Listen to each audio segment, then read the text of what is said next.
नमस्कार प्रिय विद्यार्थियों, आप सभी का स्वागत है आपके अपने YouTube channel Shukla study point में। मैं शिवम शुक्ला आप सभी दोस्तों का हार्दिक स्वागत करता हूं। आज की वीडियो के माध्यम से हम लोग चर्चा करेंगे एंशिएंट हिस्ट्री के बारे में। प्राचीन इतिहास को लेकर के आपके बहुत ज़्यादा कमेंट्स आ रहे थे, गुरुजी इसका ऑब्जेक्टिव तैयार करवा दीजिए। तो आज हम चर्चा करेंगे बीए 6 सेमेस्टर प्राचीन इतिहास के 100 महत्वपूर्ण ऑब्जेक्टिव टाइप के प्रश्नों के बारे में, जो रिलीजन एंड फिलोसॉफी से रिलेटेड होंगे, यानी धर्म और दर्शन से रिलेटेड होंगे। ना केवल ये मॉडल पेपर है बल्कि यह क्वेश्चन पेपर है जो 2026 में ही पूछा गया, अब की बार का क्वेश्चन पेपर है। इसको मैं सॉल्व करूंगा और ये सभी विश्वविद्यालय के लिए इंपॉर्टेंट होगा। सिद्धार्थ यूनिवर्सिटी कपिलवस्तु के लिए, दीनदयाल उपाध्याय गोरखपुर विश्वविद्यालय के लिए, एमजी प्यारी बरेली रोहिलखंड विश्वविद्यालय के लिए, इसके अलावा मासा कुंभरी सहारनपुर, राजा महेंद्र प्रताप सिंह स्टेट यूनिवर्सिटी, राम मनोहर लोहियावत विश्वविद्यालय, वीर बहादुर सिंह पूर्वांचल महात्मा गांधी काशी विद्यापीठ, जनरल चंद्रशेखर बलिया विश्वविद्यालय, चौधरी चरण सिंह मेरठ विश्वविद्यालय, इसके अलावा आपका छत्रपति साहू जी महाराज कानपुर विश्वविद्यालय, बुंदेलखंड यूनिवर्सिटी झांसी, डॉक्टर भीमराव अम्बेडकर आगरा विश्वविद्यालय, लखनऊ विश्वविद्यालय से लेकर के प्रोफेसर रज्जू भैया, जहां कहीं पर भी ऑब्जेक्टिव अगर पेपर होता है धर्म और दर्शन का, उन सभी के लिए बहुत ही महत्वपूर्ण होगा दोस्तों, ये बात आप ध्यान रखेंगे। आइए एक एक प्रश्नों को मैं बहुत ही बारीकी के साथ बताने का प्रयास करता हूं। मोस्ट इंपोर्टेंट क्वेश्चंस और आंसर होंगे, इसको मैं समझा करके बढ़िया तरीके से बारीकी के साथ एक एक चीजों को आपको समझाऊंगा, ताकि यहाँ पर आपके 100 क्वेश्चन दिख तो रहे होंगे, लेकिन कम से कम 200 क्वेश्चन आपके यहाँ पर तैयार होने वाले दोस्तों। तो आप सभी लोग प्लीज वीडियो को लाइक और शेयर जरूर कर दीजिएगा। चलिए दोस्तों, तो ये क्वेश्चन पेपर ही है, अभी जस्ट हुआ है पेपर, ठीक है।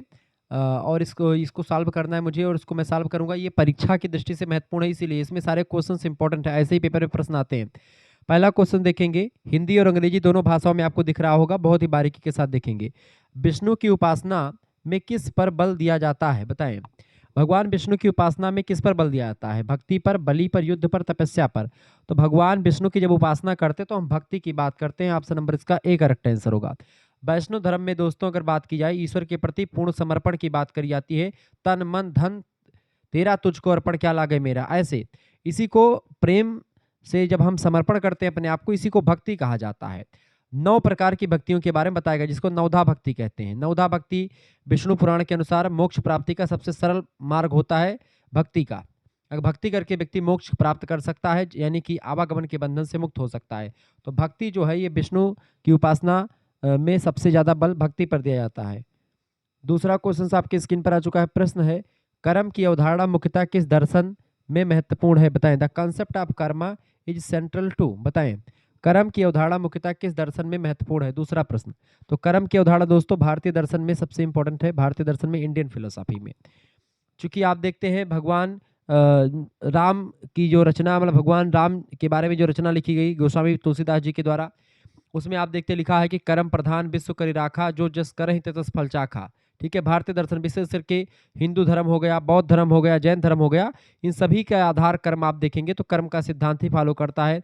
आप देखते हैं श्रीमद् भगवत गीता में कर्म के ही बातों को बताया गया है कि कर्म करने का मनुष्य का अधिकार है, फल प्राप्त करने का। जैसे आपको बीज बोने का अधिकार है खेतों में, लेकिन उसकी उपज कितनी होगी ये आपके हाथों में नहीं होता है, ठीक है, ये बात आप ध्यान रखेंगे। तो भारतीय दर्शन में तीसरा प्रश्न, तीसरा क्वेश्चन से दोस्तों, भारतीय दर्शन में आध्यात्मिक जीवन का लक्ष्य क्या है, बताएंगे। भारतीय दर्शन में आध्यात्मिक जीवन का लक्ष्य होता है मुक्ति प्राप्त करना, ठीक है, मुक्ति प्राप्त करने के लिए, ठीक है, जीवन का अंतिम उद्देश्य क्या होता है, मुक्ति प्राप्त करना, यानी कि मोक्ष प्राप्त करना। जन्म और मृत्यु के चक्र यानी आवागमन से छुटकारा पाने को ही मोक्ष कहा जाता है। भारतीय परंपरा में दोस्तों 4 प्रकार के पुरुषार्थ बताए गए हैं।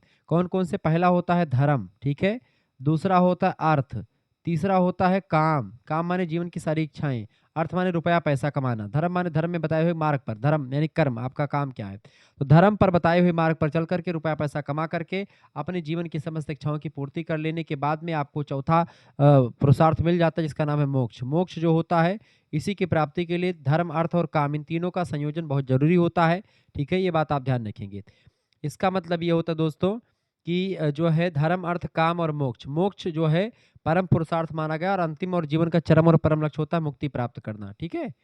अगला चौथा प्रश्न आपका आ चुका है, कौन सा दर्शन अद्वैत को मानता है, अद्वैत, अद्वैत को कौन सा दर्शन मानता है? तो अद्वैत वेदांत जो है दोस्तों, अद्वैत वेदांत, अद्वैत वेदांत के प्रतिपादक हैं आदिगुरु शंकराचार्य जी महाराज। अद्वैत का अर्थ होता है दोस्तों दो नहीं, मतलब एक ही, आ माने नहीं, द्वैत माने दो, दो ईश्वर दो नहीं, आत्मा और परमात्मा दोनों एक ही हैं। इसमें कहा गया है ब्रह्म सत्यम जगन मिथ्या, यानी कि केवल ब्रह्म सत्य है, बाकी सब झूठ है, बाकी सब मिथ्या है।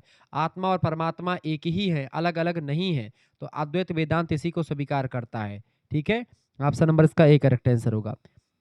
अद्वैत वेदांत के प्रतिपादक कौन है? आदिगुरु शंकराचार्य। प्रश्न ये सब पूछेगा, तो एक प्रश्न से यहाँ पर आपके कई क्वेश्चंस तैयार हो रहे हैं। ये आपके लिए सबसे बेटर है और सबसे जबरदस्त रहेगा, क्योंकि एक प्रश्न से आपके कई सारे क्वेश्चंस तैयार करवा रहा हूँ मैं। ठीक है, चलें पांचवा को एक हमारा दूसरा चैनल है दोस्तों, को करिकुलर मास्टर, उसको भी सब्सक्राइब कर लीजिएगा, वहां पर भी बहुत सारे लेक्चर आपको मिलेंगे। प्रश्न, वेद शब्द का अर्थ क्या है? इनमें से बताएं। वेद का मतलब क्या होता है? वेद शब्द दोस्तों विद धातु से बना हुआ है। विद धातु मतलब होता है जानना या ज्ञान प्राप्त करना। ठीक है, तो वेद का शब्द का क्या अर्थ होगा? नॉलेज यानी ज्ञान। क्लियर, ये बात आप ध्यान रखेंगे। तो वेद जो होते दोस्तों संस्कृत भाषा के विद धातु से बना हुआ, जिसका मतलब होता है जानना। ठीक है, या नॉलेज। वेदों को आप और से कहते हैं। क्यों कहते हैं आप और से? क्योंकि इसकी रचना किसी मनुष्य के द्वारा नहीं करी गई, देवताओं के द्वारा करी गई है। और प्राचीन भारत के सर्वोत्तम ज्ञान भंडार है वेद। दुनिया के सबसे प्राचीनतम जो है लिखित ग्रंथ में माने जाते हैं वेद। ऑप्शन नंबर इसका एक करेक्ट। और श्रुति परंपरा में आगे बढ़े, ऐसा नहीं पहले लेखन की कला का विकास नहीं था, उससे पहले भी वेद का विकास था। यानी वेद जो है लोग श्रुति परंपरा में चलते थे, यानी कि भगवान से मिला, यानी ब्रह्मा से तमाम ऋषि मुनियों को, ऋषि मुनियों से तमाम उनके जो है शिष्यों को, ऐसे ऐसे करके लोग एक दूसरे को कह करके सुन सुन करके याद करते रहते थे। कुछ ऋचाएं फलाने ने याद कर लिया, कुछ किसी ने याद कर लिया, इस तरीके चलता था। ठीक है, छठा क्वेश्चन आपका आ चुका। उपनिषद को और किस नाम से जाना जाता है? उपनिषद को दोस्तों वेदांत के नाम से जानते हैं। वेदांत, ठीक है, वेदांत। उपनिषद बेसिकली वेदों के अंतिम भाग को कहते हैं, इसलिए इसको वेद अंत कहते हैं, वेदों का अंत। ठीक है, उपनिषद इसका मतलब होता है गुरु के समीप या निष्ठा पूर्वक बैठना। ठीक है, ये बात आप ध्यान रखेंगे। दार्शनिक और आध्यात्मिक ज्ञान की चर्चा वेदांत में आपको मिलेगी, उपनिषदों में आपको मिलेगी। ठीक है, कई प्रकार के उपनिषद बताए गए हैं, जैसे छंदोग उपनिषद, ठीक है, बृहदारण्यक उपनिषद, ऐसे तमाम प्रकार के उपनिषद हैं। बौद्ध धर्म के संस्थापक कौन थे दोस्तों? बौद्ध धर्म के संस्थापक हैं गौतम बुद्ध। ऑप्शन नंबर इसका बी करेक्ट आंसर हो जाएगा। इनके बचपन का नाम था गौतम बुद्ध के सिद्धार्थ। एशिया का ज्योतिपुंज यानी लाइट ऑफ एशिया कहा जाता है किसको? महात्मा बुद्ध को। 4 आर्य सत्य इन्होंने बताए थे और अष्टांगिक मार्ग का उपदेश भी बौद्ध धर्म के संस्थापक गौतम बुद्ध जी ने दिया था। आगे देखते हैं अगला क्वेश्चन। आठवां प्रश्न आपका आ चुका है, जैन परंपरा के प्रवर्तक कौन माने जाते हैं? दोस्तों जैन परंपरा के प्रवर्तक माने जाते हैं ऋषभदेव। ऋषभदेव जो है माने जाते हैं। ऋषभदेव जैन धर्म के प्रथम तीर्थंकर थे। महावीर स्वामी जो थे, जो ऑप्शन ए में दिया हुआ है, 24वें तीर्थंकर थे, अंतिम तीर्थंकर थे, जिन्होंने जैन धर्म का बहुत ज्यादा प्रचार प्रसार किया। लेकिन शुरुआती दौर में अगर आप देखेंगे, ठीक है, तो ऋषभदेव या ऋषभनाथ ने ही इसको जो आगे बढ़ाया। 24वें तीर्थंकर, कुल मिलाकर के 24 तीर्थंकर हुए जैन धर्म में। सबसे अंतिम तीर्थंकर है जो है महावीर स्वामी, जिन्होंने बौद्ध धर्म को लोकप्रियता जिनके शासन मतलब जिनके काल में मिली। इसी वजह से कुछ लोग मान लेते हैं कि भाई जो है वास्तविक संस्थापक जो है, अगर पूछा जाए प्रवर्तक कौन है, तो महावीर स्वामी ही है। लेकिन अगर आपसे पूछा जाए कि प्रवर्तक कौन है केवल, तो ऋषभनाथ का नाम आप लगाएंगे। ये बात आप ध्यान रखेंगे, ऋषभनाथ जो है ये पहले तीर्थंकर थे। आगे देखते हैं अगला क्वेश्चन। 9 नंबर प्रश्न आपका आ चुका है, विष्णु की भक्ति पर आधारित दर्शन कौन सा है? देखिए शैव दर्शन भगवान शंकर की भक्ति पर है। वैष्णव दर्शन जो है भगवान विष्णु की भक्ति पर, तो यही करेक्ट आंसर हो जाएगा। शाक्त धर्म जो है वो माता आदिशक्ति पारमा भगवती को एक प्रकार से समर्पित है, यानी दुर्गा जी के को लेकर के है। जैन धर्म में आप देखते हैं जैन धर्म की पूजा होती है, मतलब कि ठीक है, महावीर स्वामी ऋषभदेव 24 तीर्थंकरों की पूजा होती है। 10 नंबर प्रश्न, शिव पर आधारित दर्शन कौन सा है? शैव धर्म। भगवान शिव पर आधारित कौन सा दर्शन है बेटा? शैव धर्म है। ठीक है, ये बात आप ध्यान रखेंगे। अच्छा, वैष्णव धर्म को दक्षिण भारत में आप देखते हैं किसने फैलाया? तो अलवार संतों ने इनका प्रचार प्रसार। दक्षिण भारत में जो वैष्णव संप्रदाय था उसको अलवार संत कहते थे। और नयनार की अगर बात की दोस्तों, तो नयनार जो थे भगवान शिव के उपासक दक्षिण भारत के, उनको नयनार संत कहेगा।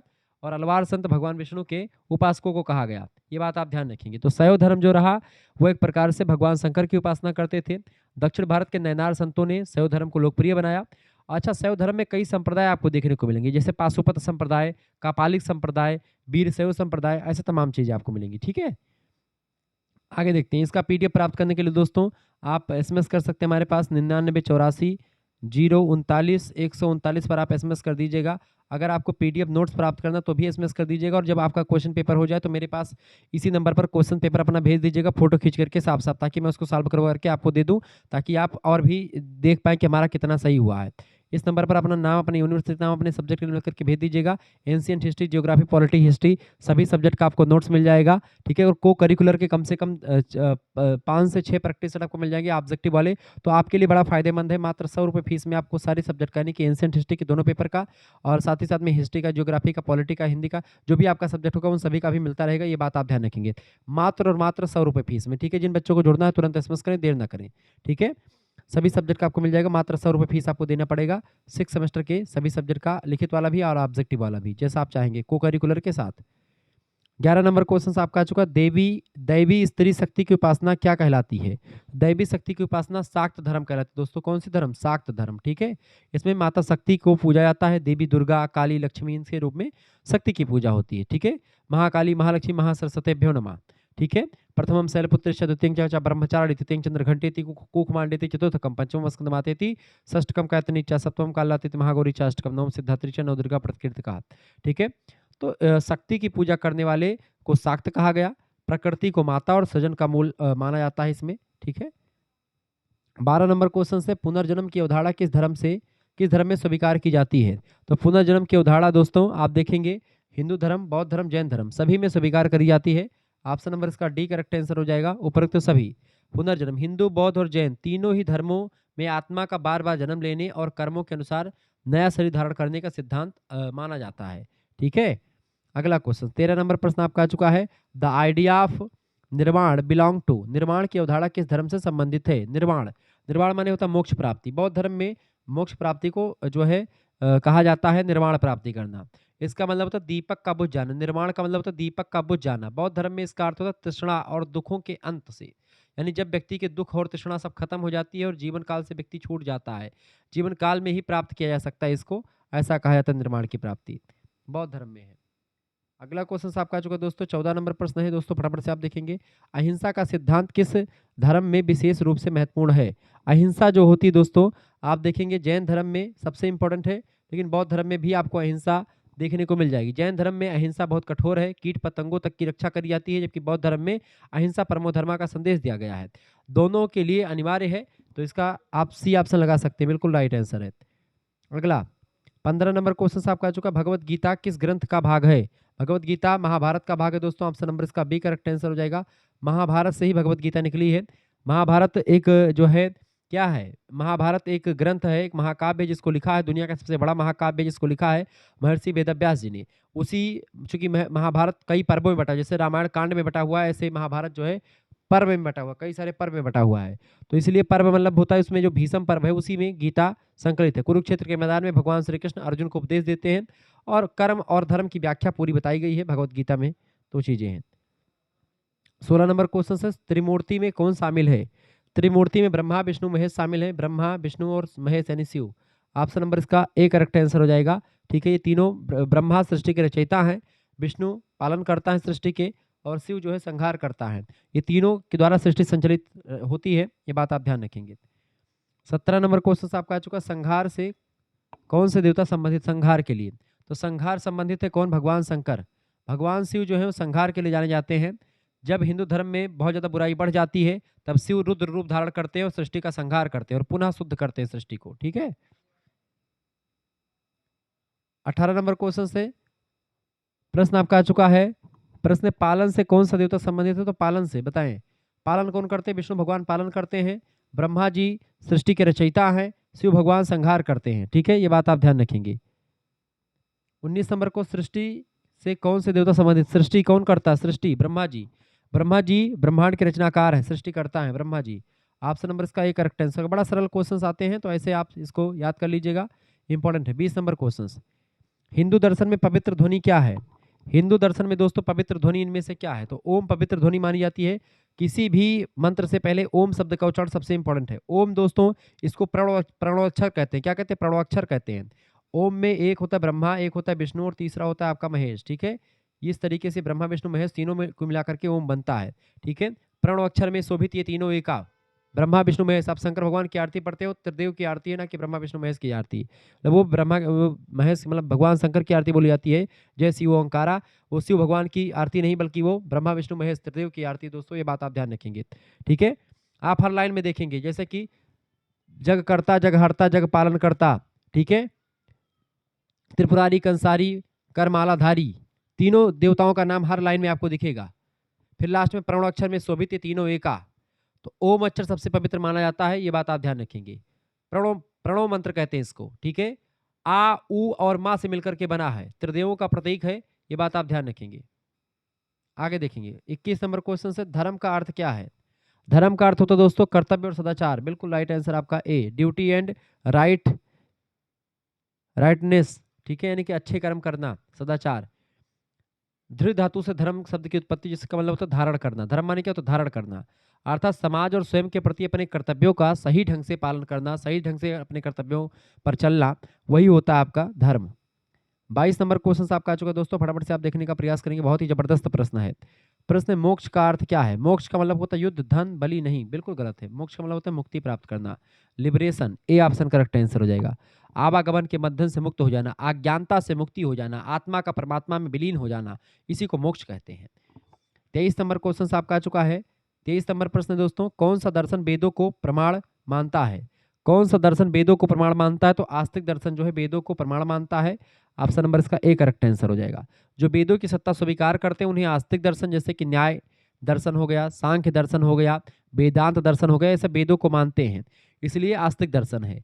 और जो वेदों को नहीं मानते उसको नास्तिक दर्शन कहते हैं, जैसे कि बौद्ध दर्शन हो गया, जैन दर्शन हो गया, चारवाक दर्शन हो गया, ये सब वेदों को नहीं मानते हैं, इसलिए नास्तिक दर्शन कहे जाते हैं। अगला 24 नंबर क्वेश्चन आपका आ चुका है, चारवाक दर्शन किसके लिए प्रसिद्ध है? चारवाक दर्शन जो है भौतिकवाद के लिए प्रसिद्ध है दोस्तों, ऑप्शन नंबर इसका ए करेक्ट आंसर होगा। चारवाक दर्शन एक घोर नास्तिकवादी और प्रत्यक्षवादी दर्शन है। अच्छा, चारवाक दर्शन कहता है कि जब तक जियो सुख से जियो और घी ऋण लेकर के घी पियो, ऐसा कहता है वो, यानी कि यावत जीवेत सुखम जीवेत ऋणम कृत्वा घृतम पिबेत, ये कहा गया चारवाक दर्शन का मूल मंत्र है। यानी कि जब तक जियो सुख से जियो, अगर घी ना मिले तो ऋण लेकर कर्जा लेकर के घी पियो, लेकिन घी पियो, मजा मौज मस्ती से काटते रहो, जीवन जीते रहो। यावत जीवितम सुखम जीवेत ऋणम घृतम ऋणम घृतवा घृतम पिबेत, ये आत्मा या परलोक, मतलब कि ये आत्मा या परलोक को नहीं मानते हैं, जो है यहीं पर है, यहीं पर जीवन में सुख ले लो, बाकी कहीं पर कुछ नहीं मिलेगा, ठीक है। तो भौतिकवाद पर घोर भौतिकवादी चारवाक दर्शन। 25 नंबर क्वेश्चन से, मध्यम मार्ग की शिक्षा किस धर्म में दी गई है? मध्यम मार्ग बताएंगे दोस्तों, मध्यम मार्ग की शिक्षा जो है, मध्यम मार्ग की शिक्षा बौद्ध धर्म में दी गई है, ए ऑप्शन करेक्ट आंसर हो जाएगा, बुद्धिज्म में। गौतम बुद्ध ने सिखाया कि ना तो आध्यात्मिक भोग विलास में डूबे रहना चाहिए और ना ही शरीर को अत्यधिक कष्ट यानी तपस्या देनी चाहिए, बल्कि इसके बीच का रास्ता, मध्यम प्रतिपदा रास्ता चुना था। किसने? बौद्ध धर्म के जो है जो प्रवर्तक थे महात्मा बुद्ध जी। 26 नंबर क्वेश्चन से, बुद्ध को ज्ञान किस वृक्ष के नीचे प्राप्त हुआ था? तो बुद्ध को ज्ञान किस वृक्ष के नीचे प्राप्त हुआ था दोस्तों? तो बुद्ध को ज्ञान प्राप्त हुआ था बोधि वृक्ष के नीचे, ऑप्शन नंबर इसका ए करेक्ट आंसर हो जाएगा। बोधि वृक्ष के नीचे, गया में, बिहार में पड़ता है गया जिला, वहीं पर निरंजना नदी है, वही का तट पर एक पीपल का वृक्ष था, उसी पेड़ के नीचे बुद्ध जी को ज्ञान की प्राप्ति हुई थी, जिसके बाद वह पेड़ बोधि वृक्ष के नाम से मशहूर हो गया। 27 नंबर क्वेश्चन आपका आ चुका है, सिंधु घाटी सभ्यता की मोहरों पर सबसे अधिक किस पशु का चित्रण मिलता है? दोस्तों, सिंधु घाटी सभ्यता की मोहरों पर सबसे अधिक किस पशु का चित्रण मिलता है? तो एक श्रृंगी पशु का चित्रण मिलता है, ऑप्शन नंबर इसका बी करेक्ट आंसर हो जाएगा, एक श्रृंगी पशु का। एक काल्पनिक सींग वाला एक बैल जैसा पशु था, इसके अलावा कुबड़ वाले बैल का भी बहुत चित्रण आपको दिखाई पड़ता है, लेकिन एक श्रृंगी पशु। 28 नंबर क्वेश्चन से, प्रसिद्ध पशुपति मोहर किस सिंधु स्थल से प्राप्त हुई है? प्रसिद्ध पशुपति मोहर जो है प्राप्त हुई है मोहनजोदड़ो से प्राप्त हुई है, ऑप्शन नंबर इसका बी करेक्ट आंसर हो जाएगा। एक मोहर पर एक योगी की आकृति है, जिसे आद्य शिव माना गया है। इसके चारों ओर हाथी बना हुआ है, बाघ है, गैड़ा है और भैंसा भी इसमें बनाया गया है। पशुपति मोहर वही मिली हुई है मोहनजोदड़ो से। 29 नंबर क्वेश्चन से, सिंधु सभ्यता का महान स्नानागार कहाँ स्थित है? तो सिंधु सभ्यता का महान स्नानागार मोहनजोदड़ो में स्थित है, ऑप्शन नंबर इसका बी करेक्ट आंसर होगा, ठीक है। ये एक प्रकार से धार्मिक अनुष्ठानों के लिए सभी लोग इकट्ठा स्नान करते थे, उसी के लिए बनाया गया था, ठीक है, स्नानागार, और एक अन्नागार भी मिला था। 30 नंबर क्वेश्चन से, सिंधु सभ्यता के लोग मुख्यतः किस देवी की पूजा करते थे? तो सिंधु सभ्यता के लोग जो है मातृ देवी की पूजा करते थे दोस्तों। किस देवी की? मदर गॉडनेस, ठीक है। खुदाई में भारी संख्या में मातृ देवी की मूर्तियां मिली, स्त्री की मूर्तियां मिली हैं, जिससे पता चलता है कि यह समाज मातृसत्तात्मक था और उर्वरता की देवी के रूप में धरती माता की पूजा किया करते थे, वही मातृ देवी के रूप में जानी जाती थी। अगला क्वेश्चन आपका आ चुका है 31 नंबर क्वेश्चन से, प्रश्न, सिंधु मुहरों पर पाया गया कौन सा चिन्ह बाद में हिंदू धर्म से जुड़ा माना गया। 31 नंबर, सिंधु मोहरों पर पाया गया कौन सा चिन्ह बाद में हिंदू धर्म से जुड़ा माना गया। वो था स्वास्तिक का चिन्ह। स्वास्तिक का चिन्ह दोस्तों आप सभी को पता होगा, स्वास्तिक का चिन्ह जो ऐसे बनता है, ठीक है, इस तरीके से आपने देखा होगा, ठीक है, ये स्वास्तिक का चिन्ह आपने देखता होगा, ठीक है। स्वास्तिक का चिन्ह जो है वो मिला था कहाँ पर, सिंधु के मोहरों पर मिला था स्वास्तिक का चिन्ह, ठीक है। प्राचीनतम प्रमाण सिंधु घाटी से मिलता है जो शुभ और समृद्धि का प्रतीक माना जाता है, ठीक है, ये बात आप ध्यान रखेंगे। आगे बढ़ते हैं, अगला क्वेश्चन आपकी स्क्रीन पर आ चुका है 32 नंबर प्रश्न, सबसे प्राचीन वेद कौन सा है। सबसे प्राचीन वेद दोस्तों, सबसे प्राचीन वेद है ऋग्वेद, ठीक है, और सबसे नया वेद कौन सा, अथर्ववेद सबसे नया वेद है। संगीत शास्त्र का जनक कौन सा वेद है, सामवेद है। क्लियर, ये बात ध्यान रखेंगे। ऋग्वेद में कितने मंडल हैं दोस्तों, 10 मंडल है ऋग्वेद में। कितने सूक्त हैं, 1028 सूक्त हैं, ठीक है, ये सब चीजें ध्यान रखेंगे, परीक्षा में प्रश्न पूछा था। गायत्री मंत्र किस वेद में है, तो ऋग्वेद में है। ऋग्वेद की किस मंडल में है, तीसरे मंडल में है। ये सब चीजें ध्यान रखेंगे, परीक्षा के लिए इंपॉर्टेंट है। 33 नंबर क्वेश्चन आप देखेंगे दोस्तों, प्रश्न है प्रारंभिक वैदिक काल में प्रमुख देवता कौन थे। 33 नंबर, फटाफट से आप बताने का प्रयास करेंगे, वीडियो को लाइक और शेयर भी कर दीजिएगा। प्रश्न है प्रारंभिक वैदिक काल में प्रमुख देवता थे इंद्र। इंद्र जो थे सबसे इंपॉर्टेंट देवता माने जाते थे। इंद्र दोस्तों एक उपाधि का नाम था और उस पर कई लोग बैठा करते थे, राजा, जो देवताओं के राजा होते थे उनको इंद्र कहा जाता था, ठीक है। प्रारंभिक काल में आप देखेंगे इंद्र सबसे महत्वपूर्ण देवता थे। उन्हें पुरंदर यानी किलों को तोड़ने वाला और युद्ध का देवता मानते थे इंद्र को। इंद्र ही देवताओं का नेतृत्व करते थे। ऋग्वेद में उनके लिए सबसे अधिक सूक्तों का वर्णन किया गया, 250 सूक्त समर्पित है केवल इंद्र देवता को। और इसके बाद में अग्नि देवता सबसे इंपॉर्टेंट थे इंद्र के बाद में। अग्नि के बाद में फिर वरुण देवता जो जल के देवता है वो इंपॉर्टेंट थे, ठीक है। सबसे इंपॉर्टेंट थे कौन, इंद्र देवता। 250 सूक्त में इंद्र के बारे में बताया गया है। अग्नि उसके बाद, फिर वरुण उसके बाद, ठीक है, अग्नि आग के देवता, वरुण जल के देवता। 34 नंबर क्वेश्चन आपका आ चुका है, वैदिक कार्यों का पवित्र पेय क्या था। वैदिक कार्य लोग क्या पीते थे, सोम रस का पान करते थे, सोम पीते थे, ठीक है। सोम रस मतलब उस समय की मदिरा, एक विशेष पौधा होता था, उसी पौधे से तैयार किया जाता था एक पेय पदार्थ, जिसका सेवन यज्ञों के दौरान किया जाता था। ऋग्वेद का 9वां मंडल पूरी तरह से सोम देवता को समर्पित है। इसे देवताओं का पेय माना जाता था। सोम, सोम रस जिसको कहते हैं, अमृत तुल्य होता था, ठीक है। मतलब मदिरा नहीं थी ये, एक ऐसा पेय था जो कि एक प्रकार, जैसे आजकल हम चाय वगैरह पीते हैं, इस टाइप का कुछ ऐसा पेय पदार्थ था जो एक विशेष प्रकार के पौधे से तैयार होता था, जो लोग पीते थे। और इसको पीने मतलब ये देवता लोग का पेय पदार्थ था बेसिकली, ठीक है। अगला क्वेश्चन आप देखें, सोमरस जिसको कहते हैं। 35 नंबर क्वेश्चन से, वेदों की दार्शनिक शिक्षाएं मुख्यतः कहाँ मिलती हैं।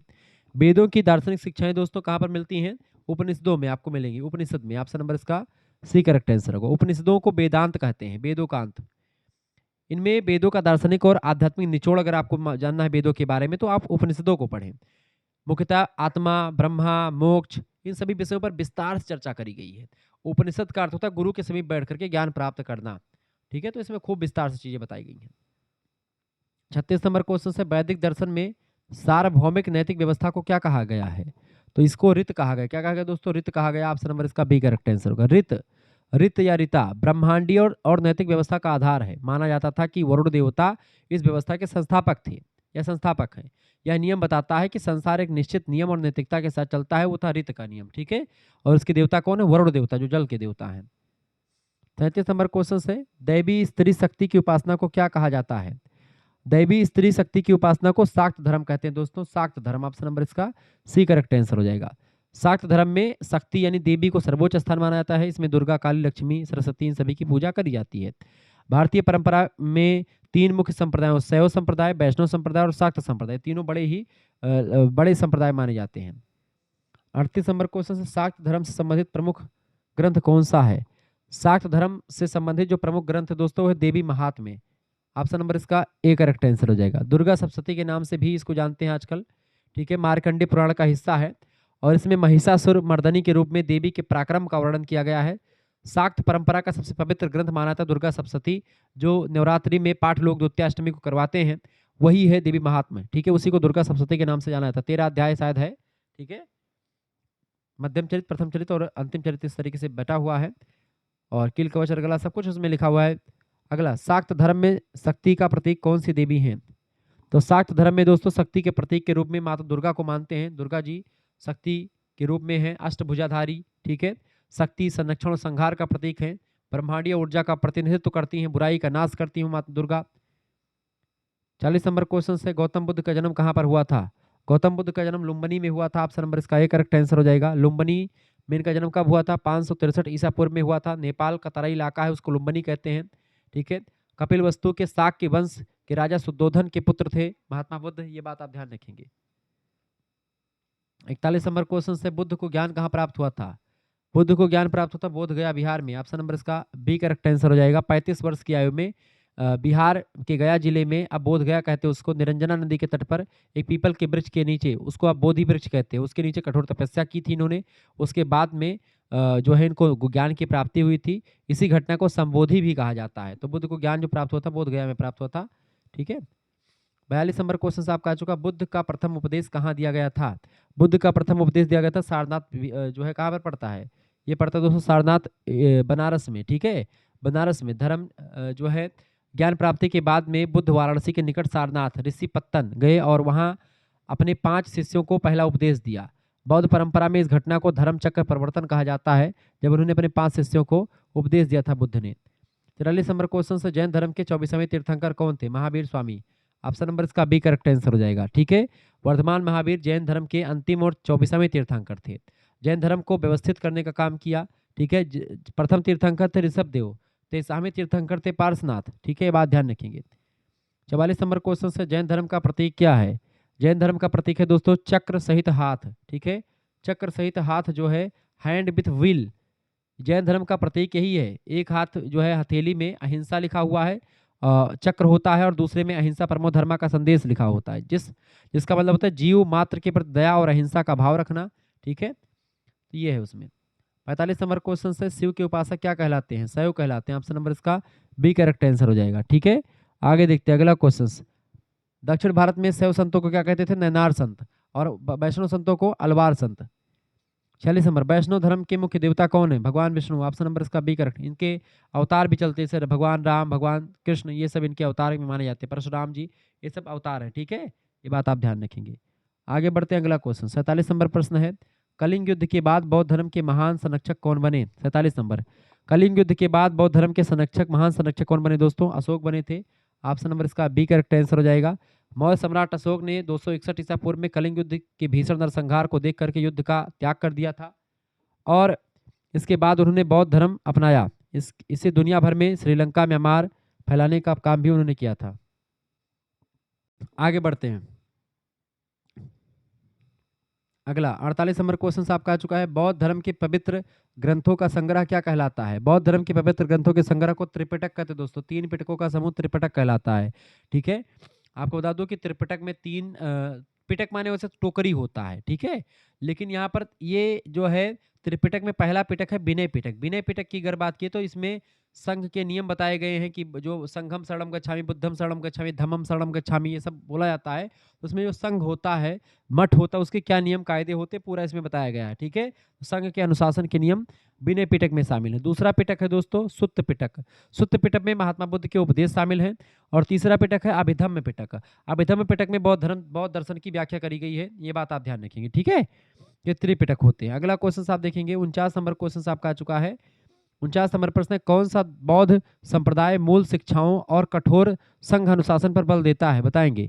49 नंबर, कौन सा बौद्ध संप्रदाय मूल शिक्षाओं और कठोर संघ अनुशासन पर बल देता है? वो है हीनयान। ठीक है। ऑप्शन नंबर इसका बी करेक्ट आंसर हो जाएगा। बौद्ध धर्म की चौथी संगति के बाद क्या हुआ कि जो बौद्ध धर्म था 2 भागों में बट गया। एक था हीनयान यानी छोटी गाड़ी, और दूसरी थी जो है वो था महायान। ठीक है। तो बड़ी गाड़ी, यान माने गाड़ी, हीन माने छोटा, तो एक हीनयान, एक जो है बना महायान। तो हीनयान की अगर बात की जाए, वह संप्रदाय जो बुद्ध की मूल शिक्षाओं और कठोर अनुशासन को मानता है, वे बुद्ध को एक महापुरुष मानते हैं, ईश्वर नहीं मानते हैं, वो हीनयान है। और एक आया महायान जो बुद्ध को एक भगवान के रूप में मानते हैं। आगे देखते हैं 50 नंबर क्वेश्चन आपका आ चुका है, बोधिसत्व की अवधारणा मुख्यतः किस संप्रदाय से संबंधित है? तो बोधिसत्व की अवधारणा मुख्यतः किस संप्रदाय से संबंधित दोस्तों? महायान से संबंधित है बोधिसत्व। ऑप्शन नंबर इसका बी करेक्ट आंसर होगा। महायान मतलब होता है बोधिसत्व का वह व्यक्ति जो स्वयं निर्माण प्राप्त कर सकता है, लेकिन दूसरों के कष्ट को दूर करने के लिए पुनर्जन्म लेता है। महात्मा बुद्ध को भगवान मान करके उनकी मूर्ति पूजा यहाँ पर की जाती है। अगला क्वेश्चन 51 नंबर क्वेश्चन है, बुद्ध की मृत्यु को क्या कहा जाता है? बुद्ध की मृत्यु को महापरिनिर्वाण कहा जाता है। ऑप्शन नंबर इसका बी करेक्ट आंसर होगा। बुद्ध ने 80 वर्ष की आयु में कुशीनगर में अपना शरीर त्यागा था। बौद्ध ग्रंथों में इस महाप्राण मतलब कि महाप्रयाण को महापरिनिर्वाण की संज्ञा दी गई है, ये बात आप ध्यान रखेंगे। आगे देखते हैं, अगला क्वेश्चन आपका आ चुका है 52 नंबर क्वेश्चन से, जैन धर्म के प्रथम तीर्थंकर कौन थे? जैन धर्म के प्रथम तीर्थंकर थे ऋषभनाथ या ऋषभदेव भी कहते हैं इन्हीं को, ठीक है। जैन धर्म का संस्थापक भी इनको मानते हैं। भागवत पुराण में भी ऋषभदेव का उल्लेख मिलता है। अगला क्वेश्चन 53 नंबर क्वेश्चन आपका आ चुका है, जैन धर्म का मुख्य सिद्धांत क्या है? जैन धर्म का मुख्य सिद्धांत दोस्तों अहिंसा। ऑप्शन नंबर इसका ए करेक्ट आंसर हो जाएगा। अहिंसा जैन धर्म का प्राण माना जाता है। मन, वचन और कर्म तीनों से किसी जीव को नष्ट आपको नहीं करना, ना ही कष्ट पहुंचाना है। इसके अलावा सत्य, आस्तेय, अपरिग्रह, ब्रह्मचर्य, इन 4 व्रत, 4 महाव्रतों का पालन करना होता है। आस्तेय यानी चोरी ना करना, ठीक है। ब्रह्मचर्य का पालन करना, अपरिग्रह और सत्य को एक प्रकार से धारण करना। 54 नंबर क्वेश्चन से, जैन धर्म के पवित्र ग्रंथ क्या कहलाते हैं? जैन धर्म के पवित्र ग्रंथ को आगम कहा जाता है। जैन आगमों में तीर्थंकर के उपदेश संग्रहित होते हैं। मुख्यतः अर्धमागधी और प्राकृत भाषा में इनके आगम लिखे गए हैं, ठीक है। आगम जो है जैन धर्म के ग्रंथ हैं और त्रिपिटक बौद्ध धर्म के ग्रंथ हैं। पुराण और वेद हिंदू धर्म के ग्रंथ हैं। 55 नंबर क्वेश्चन से, जैन धर्म के 2 प्रमुख संप्रदाय कौन से हैं? जैन धर्म के 2 प्रमुख संप्रदाय हैं दोस्तों, दिगंबर और श्वेतांबर। दिगंबर माने ऐसे व्यक्ति जो वस्त्र ही धारण नहीं करते।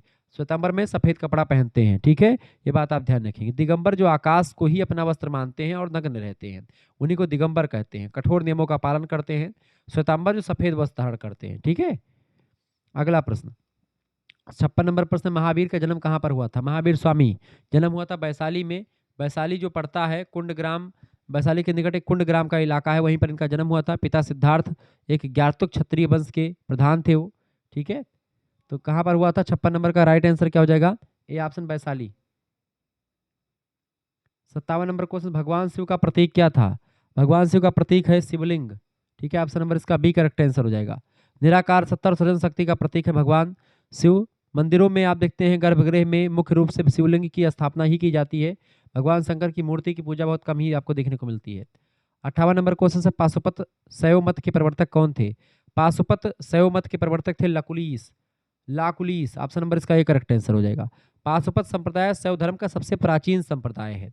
इसके संस्थापक है लाकुलीस। उनको भगवान शिव का अवतार भी मानते हैं, लाकुलीस को।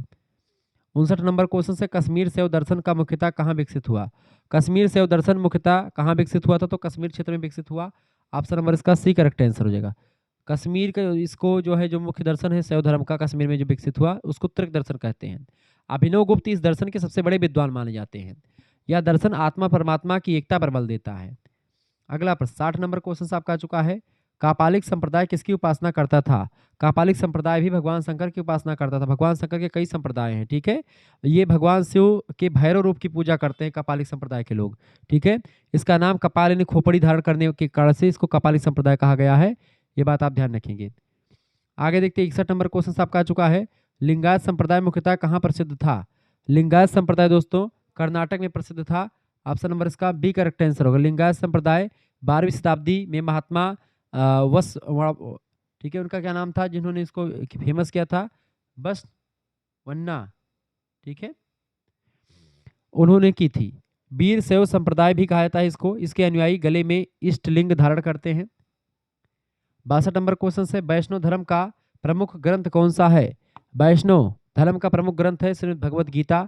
ऑप्शन नंबर इसका एक करेक्ट आंसर हो जाएगा, ठीक है। भगवद गीता जो है प्रमुख ग्रंथ माना जाता है वैष्णव धर्म का, ये बात आप ध्यान रखेंगे। क्लियर? आगे बढ़ते हुए चीजों को जानने का प्रयास करते, वीडियो को लाइक कर दीजिए, चैनल पर नए तो सब्सक्राइब कर दीजिएगा। अगला, विष्णु के 10 अवतार क्या कहलाते हैं? विष्णु के 10 अवतार दोस्तों क्या कहलाते हैं बताएंगे? विष्णु के 10 अवतार, 10 अवतार कहा जाता है, ये ऑप्शन करेक्ट आंसर हो जाएगा। 10 अवतार में अगर आप देखेंगे, पहला अवतार होता है मत्स्य अवतार, दूसरा है कूर्म अवतार यानी कछुआ बनते हैं, पहले में मछली फिर कछुआ बनते हैं। पहले देखिए मछली, आप देखिए जलीय जीव का विकास पहले हुआ, फिर उभयचर प्राणी का विकास हुआ जो जल में भी रह सकते हैं, थल में भी रह सकते हैं। फिर 12 यानी सूअर का रूप धारण किया, फिर मनुष्य का जैसे जो आदि मानव आप देखते हैं जिसका विकास आप बताते हैं। फिर तीसरा क्या बना? सूअर। आधा शरीर जो है मनुष्य का रहा और आधा शरीर किसका बना? आधा शरीर किसका बना? सूअर का, ठीक है, उसका विकास हुआ। फिर उसके बाद में भगवान के कौन सा रूप धारण करते हैं? नरसिंह। नरसिंह अवतार लेते हैं। नरसिंह में आप देखते हैं उनका सिर जो है बाघ के समान है, शरीर उनका पूरा मनुष्य के समान है, नरसिंह अवतार। फिर उसके बाद में छोटा सा अंगुल, बामन छोटा सा रूप बना, ये 52 अवतार फिर हुआ, 5वां अवतार। छठा अवतार हुआ दोस्तों परशुराम जी का अवतार, ठीक है। छठा अवतार कौन सा? परशुराम जी का अवतार। 7वां अवतार कौन सा है? भगवान राम का अवतार, ठीक है। 8वां अवतार कौन सा है? भगवान श्री कृष्ण का अवतार, ठीक है। फिर उसके बाद है बुद्ध का अवतार, महात्मा बुद्ध का अवतार जो है 9वां अवतार माना जाता है। और 10वां अवतार है कौन सा? कल की अवतार जो होगा, ये एक प्रकार से आने वाला अवतार है, अभी भविष्य में हुआ नहीं, लेकिन 10वां अवतार जो होगा वो कल की अवतार है। क्लियर, ये बात आप ध्यान रखेंगे। तो इस तरीके से 10 अवतार है। कौन कौन से? पहला अवतार मत्स्य अवतार, फिर कूर्म, फिर बाराह, फिर नरसिंह, फिर वामन, फिर परशुराम, फिर राम, फिर श्री कृष्ण, फिर बुद्ध, और फिर भावी अवतार जो अभी होने वाला है वो कल की अवतार, ठीक है। 10 अवतार विष्णु भगवान के। 64 नंबर प्रश्न, कृष्ण को किसका अवतार मानते हैं? भगवान विष्णु का अवतार है भगवान Shri Krishna, B option correct answer हो जाएगा, ठीक है। द्वापर युग में अधर्म का नाश करने के लिए, कंस को मारने के लिए जन्म लिया था, तमाम प्रकार के लोगों को नाश किया था भगवान श्री कृष्ण ने। पंचरात्र संप्रदाय के धर्म संबंधित है, पंचरात्र संप्रदाय। पंचरात्र संप्रदाय वैष्णव धर्म से ही संबंधित दोस्तों। पंचरात्र में होता ये है दोस्तों, एक अत्यंत प्राचीन तांत्रिक संप्रदाय माना जाता है पंचरात्र संप्रदाय। इसमें नारायण यानी विष्णु की पूजा 5 रात्रियों के लिए किए जाने वाले विशिष्ट विधानों के कारण से होती है, इसीलिए इसको पंचरात्र कहते हैं, एक तांत्रिक विधि के द्वारा। 66 नंबर क्वेश्चन से, विष्णु को समर्पित मंदिर सामान्यतः क्या कहलाता है? भगवान विष्णु को समर्पित मंदिर को हम लोग क्या कहते हैं? देवायतन कहते हैं, शिखर शैली के मंदिर भी कहते हैं कभी कभी, लेकिन यहाँ पर विष्णु मंदिर कह सकते हैं। ऑप्शन नंबर इसका बी करेक्ट आंसर होगा, विष्णु मंदिर, ठीक है। अगला 67 नंबर प्रश्न है, अद्वैत वेदांत के प्रमुख दार्शनिक कौन है? अद्वैत वेदांत के प्रमुख दार्शनिक है दोस्तों शंकराचार्य जी, ऑप्शन नंबर इसका बी करेक्ट आंसर होगा, ठीक है। आदि गुरु शंकराचार्य ने अद्वैत यानी कि दो नहीं बल्कि एक ही सिद्धांत है, ब्रह्म और जो आत्मा और परमात्मा दोनों एक ही हैं, ब्रह्म सत्यम जगन मिथ्या, केवल ब्रह्म ही सत्य है और यह संसार माया है। उन्होंने भारत के चारों कोनों में 4 मठों की स्थापना करी है, जो आज 4 शंकराचार्य आप देखते हैं वो आदिगुरु शंकराचार्य जी ने ही बनाई थी। और आज हिंदू धर्म के 4 जो वो महान पुरोधा हैं वो एक प्रकार से शंकराचार्य हैं, ठीक है। 4 जो है पुरी के, ठीक है, ज्योतिष पीठ के, ऐसे चारों दिशाओं में हैं 4 शंकराचार्य, ठीक है। 68 नंबर क्वेश्चन से, अद्वैत वेदांत किस संप्रदाय किस सिद्धांत को मानते हैं? अभी मुक्तेश्वरानंद भी हैं, आप देखते कश्मीर के या फिर कहीं के इधर के हैं, तो उनका अभी चर्चा ही में थे वो, आप देखते ही होंगे। अद्वैत वेदांत किस सिद्धांत को मानता है दोस्तों? अद्वैत वेदांत जो है अद्वैत को मानता है, ऑप्शन नंबर इसका बी करेक्ट आंसर हो जाएगा, ठीक है, यानी ब्रह्म एक ही है। 69 नंबर क्वेश्चन से, रामानुज ने किस संप्रदाय का प्रतिपादन किया था? रामानुज ने विशिष्ट अद्वैतवाद का संप्रदान किया, मतलब कि प्रतिपादन किया था। रामानुजाचार्य ने 11वीं शताब्दी में विशिष्ट अद्वैत मत दिया था। इनका अर्थ है कि ब्रह्म यानी ईश्वर और अद्वैत यानी एक है, ब्रह्म एक ही है, लेकिन वह विशेषताओं खास चित्त और अचित्त से युक्त होता है। इसमें भक्ति मार्ग को मोक्ष का साधन माना गया है, ठीक है। 70 नंबर क्वेश्चन, माधवाचार्य ने किस सिद्धांत का समर्थन किया? तो माधवाचार्य ने द्वैतवाद को दिया, द्वैतवाद यानी कि ईश्वर आत्मा और परमात्मा दो अलग अलग हैं। 13वीं शताब्दी में द्वैतवाद की स्थापना की। यह सिद्धांत अद्वैत की बिल्कुल विपरीत है। इसके अनुसार भगवान विष्णु परमात्मा है और जीवात्मा दो अलग अलग स्वतंत्र होते हैं, एक आत्मा अलग है परमात्मा अलग है, ठीक है। 71 नंबर क्वेश्चन से, ब्रह्म की अवधारणा किस दर्शन में प्रमुख है? ब्रह्म की अवधारणा वेदांत दर्शन में आपको दिखाई पड़ती है। वेदांत शब्द का शब्द करते वेदों का अंत, उपनिषदों की शिक्षाओं का सार। वेदांत दर्शन का मुख्य विषय है ब्रह्म यानी सत्य की खोज करना, परम सत्य की खोज करना और ज्ञान प्राप्त करना। तो वेदांत दर्शन में ब्रह्म की अवधारणा शामिल है, ऑप्शन नंबर इसका बी करेक्ट आंसर होगा। 72 नंबर क्वेश्चन आप देखेंगे दोस्तों, प्रश्न, वेदांत दर्शन का दार्शनिक आधार कौन सा ग्रंथ है? वेदांत दर्शन का दार्शनिक आधार दोस्तों उपनिषद है, ऑप्शन नंबर इसका बी करेक्ट आंसर हो जाएगा। अगला क्वेश्चन से आपका 73 नंबर प्रश्न है, ब्रह्मसूत्र के रचयिता कौन है? ब्रह्मसूत्र के रचयिता बदराण, बदराण ऋषि जो थे ये ब्रह्मसूत्र के रचयिता हैं, ये बात आप ध्यान रखेंगे। क्लियर, महर्षि बदराण। कहीं कहीं पर लोग बदराण जी को ही व्यास के रूप में मानते हैं बाद में, ठीक है। 74 नंबर प्रश्न, माया की अवधारणा मुख्यतः किस दर्शन में महत्वपूर्ण है? माया की अवधारणा अद्वैत वेदांत में महत्वपूर्ण है, ऑप्शन नंबर इसका ए करेक्ट आंसर होगा। शंकराचार्य के अद्वैत दर्शन में माया वह शक्ति है जो सत्य यानी ब्रह्म को छुपा लेती है और असत्य जगत से आपको भ्रम पैदा करती है। इसी माया के कारण से मनुष्य संसार सत्य प्रतीत होता है, लेकिन जगन मिथ्या, ब्रह्म सत्यम जगन मिथ्या। इसीलिए उन्होंने कहा, क्योंकि माया रूपी संसार में व्यक्ति भ्रमित हो जाता है और इसी में फंस जाता है मोह माया के चक्कर में, लेकिन वास्तविक सत्ता ऊपर बैठी जिसमें आपको मिलना है जाकर के। 75 नंबर क्वेश्चन से आपका आ चुका, वेदांत दर्शन में अंतिम लक्ष्य क्या है? वेदांत दर्शन में अंतिम लक्ष्य होता है मोक्ष की प्राप्ति करना। ठीक है, ऑप्शन नंबर इसका बी करेक्ट आंसर का मोक्ष। धर्म, अर्थ और काम, इनकी प्राप्ति अच्छे से करेंगे तो आपका वेदांत के अनुसार अज्ञानता का नाश कर ब्रह्म का साक्षात्कार करना ही, यानी जन्म मृत्यु के चक्कर से मुक्त हो जाना, आवागमन के बंधन से मुक्त हो जाना ही मोक्ष की प्राप्ति है।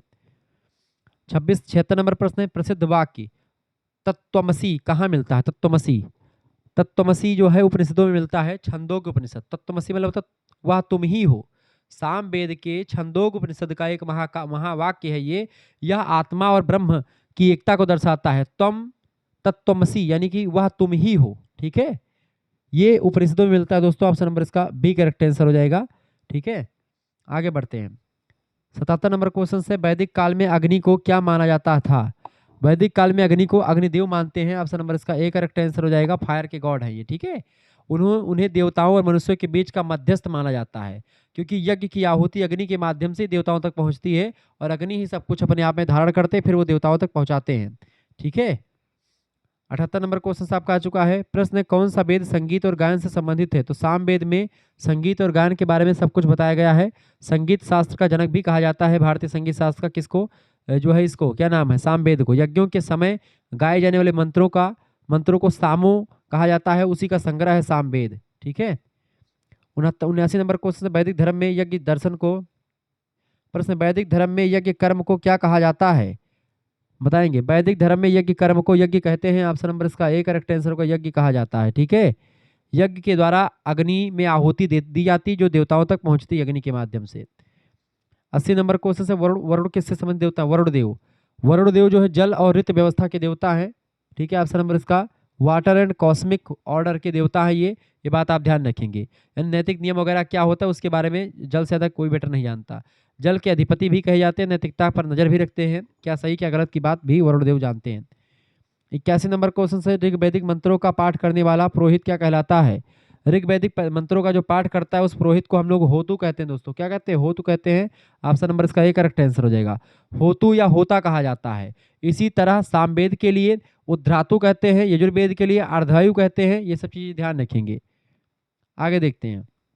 82 नंबर क्वेश्चन है, 4 आर्य सत्य किसने बताए हैं? 4 आर्य सत्य किसने बताए दोस्तों?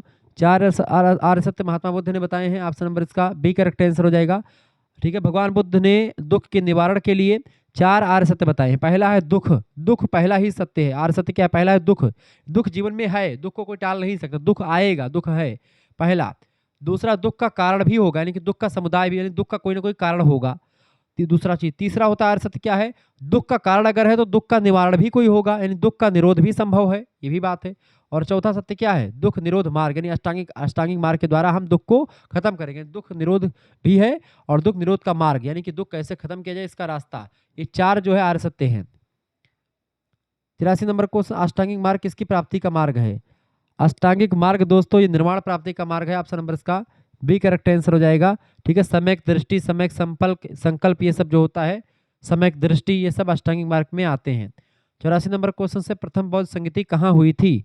प्रथम बौद्ध संगीति राजगृह में हुई थी। ऑप्शन नंबर इसका ए करेक्ट आंसर हो जाएगा।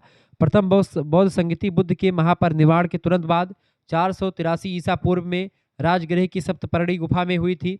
इसकी अध्यक्षता करी थी किससे? महाकश्यप ने की थी और राजा अजातशत्रु इसके संरक्षक हुआ करते थे, ये बात भी ध्यान रखेंगे। दोस्तों द्वितीय बौद्ध संगीति कहाँ पर हुई थी? फटाफट से आप बताने का प्रयास करेंगे। हमारा दूसरा चैनल है को करिकुलर मास्टर और बीए करेकर, इन दोनों चैनल को भी सब्सक्राइब कर लीजिएगा। शुक्ला स्टडी पॉइंट पर आप वीडियो देख ही पा रहे होंगे। 85 नंबर, द्वितीय बौद्ध संगीति कहाँ पर हुई थी? फटाफट से आप बताएंगे। 85 नंबर, द्वितीय बौद्ध संगीति वैशाली में हुई थी दोस्तों। कहाँ पर हुई थी? वैशाली में। ठीक है, यह संगीति बुद्ध की मृत्यु के लगभग में 100 साल के बाद हुई थी, 383 ईसा पूर्व में वैशाली में। इसके संरक्षक थे राजा कालाशोक और इसकी अध्यक्षता करी थी साबक मीर, यानी सबकामी नाम के एक ऋषि थे। ठीक है, अगला 86 नंबर क्वेश्चन से, तृतीय बौद्ध संगीति कहाँ पर हुई थी? तृतीय बौद्ध संगीति पाटलिपुत्र में हुई थी दोस्तों। कहाँ पर हुई थी? पाटलिपुत्र में। 250 ईसा पूर्व के आसपास सम्राट अशोक के संरक्षण में हुई थी तृतीय बौद्ध संगीति। इसकी अध्यक्षता करी थी मोगाली पुत्र तिस्स नाम के एक ऋषि थे, उन्होंने करी थी। इसमें अभिधम्म पिटक का संकलन जो है इसी में किया गया था। अगला 87 नंबर क्वेश्चन से, जैन दर्शन किस पर विशेष बल देता है? जैन दर्शन जो है अहिंसा पर बल देता है। ऑप्शन नंबर इसका ए करेक्ट आंसर, अहिंसा परमो धर्मा मूल मंत्र है इसमें। 88 नंबर क्वेश्चन से, जैन धर्म का अनेक दृष्टिकोण का सिद्धांत क्या कहलाता है? जैन धर्म का अनेक दृष्टिकोण का सिद्धांत अनेकांतवाद कहलाता है। ऑप्शन नंबर इसका ए करेक्ट आंसर हो जाएगा। ठीक है, ये बात ध्यान रखेंगे। 89 नंबर क्वेश्चन है स्यादवाद। स्यादवाद का सिद्धांत किस धर्म से रिलेटेड है? तो जैन धर्म से ही रिलेटेड है। ऑप्शन नंबर इसका बी करेक्ट आंसर होगा। स्यादवाद मतलब होता है सापेक्षतावाद। इसमें किसी भी कथन के साथ स्यात यानी शायद या एक दृष्टि से लगाया जाता है ताकि सत्य के अन्य पहलुओं का भी सम्मान हो सके, यानी कि केवल एक ही पक्ष नहीं बल्कि सभी पक्षों को ध्यान रखा जाए। 90 नंबर प्रश्न, जैन साधु किसका पालन करते हैं दोस्तों? जैन साधु जो है अहिंसा और त्याग का पालन करते हैं। ऑप्शन नंबर इसका ए करेक्ट आंसर हो जाएगा। जैन मुनि 5 महाव्रतों को ध्यान में रखते हैं। पहला है अहिंसा, दूसरा है सत्य, तीसरा आस्तेय और चौथा ब्रह्मचर्य और पांचवा है आपका अपरिग्रह। इसका कठोरता से पालन करते हैं और संसार का पूर्ण त्याग कर देते हैं। ये होते हैं जैन साधु। 91 नंबर प्रश्न है, महावीर को निर्वाण कहाँ प्राप्त हुआ था? निर्वाण यानी मोक्ष, तो पावापुरी में प्राप्त हुआ था इनको। ऑप्शन नंबर इसका ए करेक्ट आंसर होगा। जैन धर्म के 24वें तीर्थंकर हैं भगवान महावीर। 72 वर्ष की आयु में बिहार के पावापुरी यानी नालंदा के पास पड़ता है पावापुरी, वहीं पर इनको महापरिनिर्वाण प्राप्त किया था इन्होंने। ठीक है, 92 नंबर क्वेश्चन से शैव धर्म का प्रतीक पवित्र प्रतीक क्या है? 92 नंबर, शैव धर्म का पवित्र प्रतीक है लिंग। ऑप्शन नंबर इसका ए करेक्ट आंसर हो जाएगा, सॉरी बी करेक्ट आंसर हो जाएगा। भगवान शिव की उपासना मुख्य रूप से लिंग रूप में ही की जाती है। ब्रह्मांड की सृजनात्मक शक्ति और निराकार शक्ति का प्रतीक है भगवान शिव। अगला क्वेश्चन 93 नंबर प्रश्न है, नटराज शिव को किस रूप में दर्शाता है? नटराज शिव को ब्रह्मांडीय नर्तक के रूप में दर्शाता है। ऑप्शन नंबर इसका बी करेक्ट आंसर होगा, कॉस्मिक डांसर के रूप में। नटराज मूर्ति जो है शिव को तांडव नृत्य के रूप में दिखाती है। नृत्य सृजन, संरक्षण और विनाश की निरंतर प्रक्रिया का प्रतीक होता है। 94 नंबर क्वेश्चन से, प्रसिद्ध शैव तीर्थ कौन सा है? प्रसिद्ध शैव तीर्थ होता है काशी। काशी जो है सबसे प्रमुख है इनमें से। यहाँ का दर्शन भी मुझे मिला हुआ है 2-3 बार।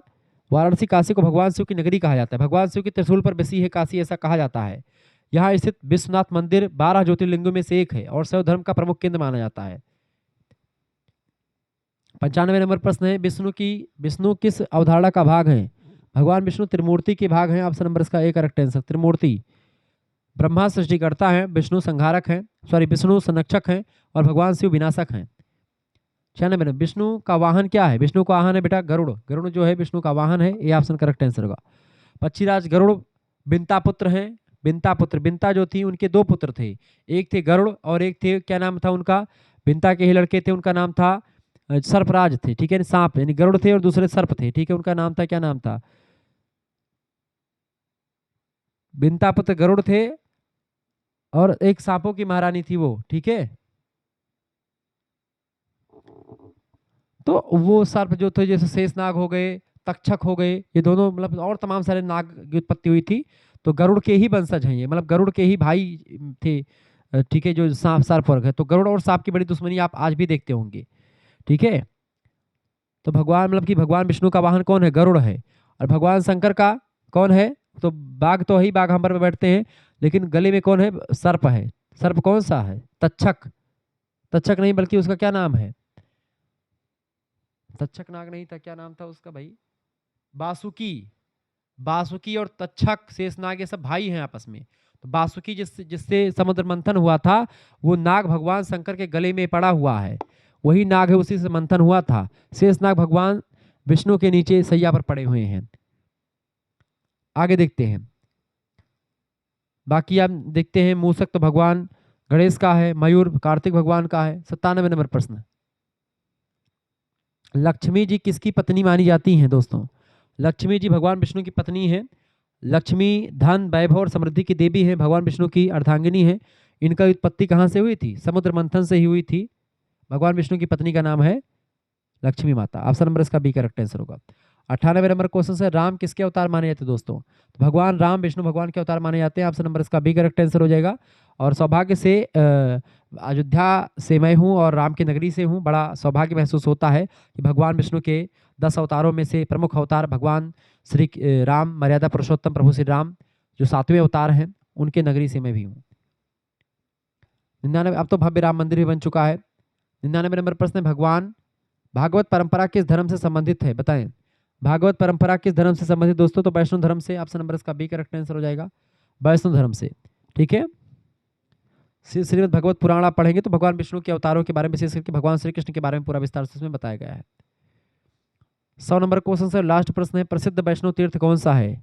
प्रसिद्ध वैष्णव तीर्थ इनमें से तिरुपति, वैष्णव तीर्थ तिरुपति, ऑप्शन नंबर इसका ए करेक्ट है। तिरुपति जो है आंध्र प्रदेश में स्थित तिरुपति बालाजी वेंकटेश्वर मंदिर भगवान विष्णु का सबसे बड़ा मंदिर है। वैष्णो का सबसे महत्वपूर्ण और धनी तीर्थ यात्रा मतलब तीर्थ माना जाता है। ये भगवान वेंकटेश्वर विष्णु के ही रूप है। ठीक है, ये बात आप ध्यान रखेंगे। बोध गया बौद्ध धर्म से संबंधित है और सारनाथ बौद्ध धर्म से ही संबंधित है। वाराणसी शंकर भगवान से रिलेटेड है।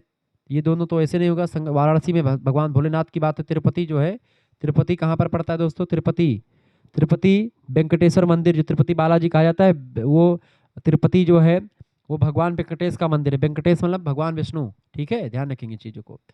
आपके लिए तमाम सारी चीज़ें मैंने बता दी। अब इसका आंसर की भी आप देख लीजिएगा, आंसर की लगी हुई आंसर की भी मैंने लगा दी है, तो इसका आंसर की भी मिल जाएगा। इसी के साथ में अगर जिन बच्चों को जुड़ना है और आपका जब से पेपर हो जाए तो उसका जो है फोटो खींच कर मेरे पास भेज दीजिएगा इसी नंबर पर 9984 039 139। इस नंबर पर आप व्हाट्सएप पर एसएमएस कर दीजिएगा अपना नाम, अपने यूनिवर्सिटी का नाम, अपने सब्जेक्ट के नेम। मात्र 100 रुपये फीस लगेगा और उसी फीस में आपको सभी सब्जेक्ट का नोट्स मिल जाएगा। पीडीएफ नोट्स ऑब्जेक्टिव का भी, लिखित का भी, को करिकुलर का भी आपको नोट्स मिलेगा। कम से कम 5 से 6 प्रैक्टिस सेट आपको को करिकुलर वाला मिल जाएगा। 100 रुपये फीस लगेगा। जैसे आप एसएमएस करेंगे व्हाट्सएप पर, आपके पास एक QR कोड स्कैनर भेजेंगे, उसी स्कैनर पर आपको 100 रुपये फीस जमा कर देनी है। फीस आप खुद भी जमा कर सकते हैं, किसी दूसरे से भी आप जमा करवा सकते हैं। मात्र 100 रुपये फीस में आपको ऐसे मिल जाएगा प्रैक्टिस सेट। आप देखेंगे ये सब क्वेश्चंस की PDF मिल जाएगी। आप वीडियोज़ में भी देख लीजिएगा और भी PDF आपको मिलती रहेगी यहाँ पर। ठीक है, और भी सब्जेक्ट की जियोग्राफी, पॉलिटी, हिंदी, हिस्ट्री सभी सब्जेक्ट का आपको यहाँ पर PDF मिल जाएगा। दोस्तों ये बात आप ध्यान रखें। मिलती है फिर नेक्स्ट वीडियो में, तब तक के लिए जय हिंद जय भारत। आप सभी का बहुत बहुत धन्यवाद।